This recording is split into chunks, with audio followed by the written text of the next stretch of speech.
An alien species is an organism that is not native to that ecosystem and whose introduction does or is likely to cause economic or environmental harm to human health. Now let me show you a short clip of what I mean.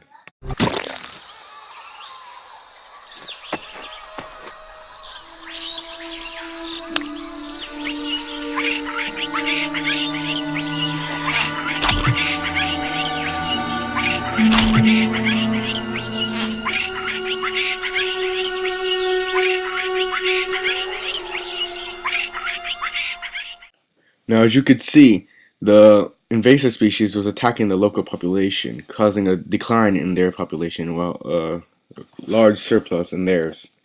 This is generally what happens with invasive species, and it creates a large decline in marine biodiversity.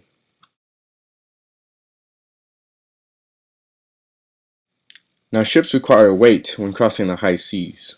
They need this weight to prevent themselves from bobbing like pins. They take in water through these ballast tanks. It is meant to prevent them from bobbing.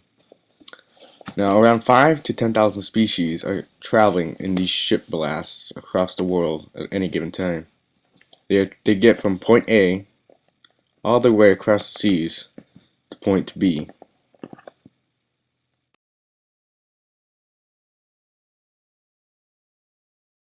Now, here's a map. It can be as simple as getting from point A to point B, but ships can go to different ports in between. Now, this creates a massive chain reaction, leading to ships going to ports all across the world and species following them.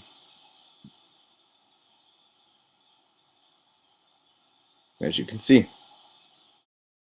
This is how an invasive species becomes an invasive species. They begin in their native range and expand to other areas due to humans and eventually overtake those areas.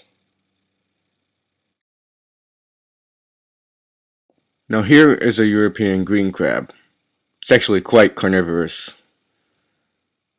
As you can see, it's preying on a smaller crab.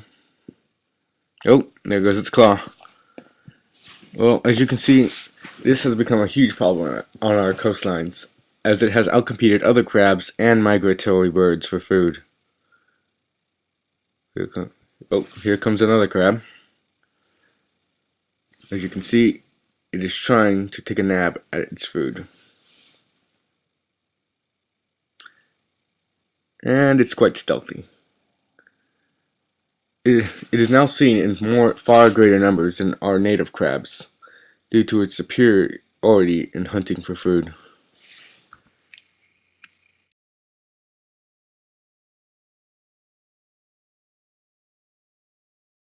Now here are some examples of exactly what blast waters and ships will actually carry.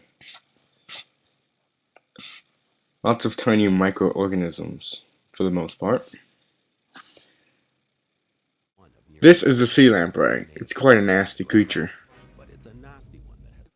It attaches itself to its victims and literally sucks the life out of it by gnawing through its skin and flesh. Sea lampreys entered the Great Lakes through the Atlantic Ocean 200 years ago.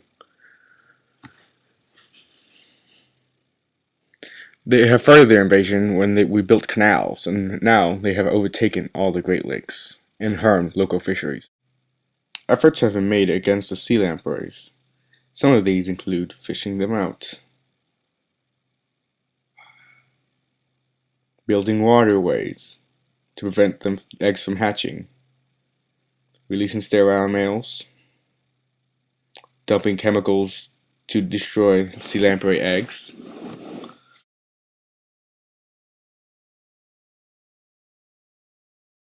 Here are some examples of the devastation invaders have caused.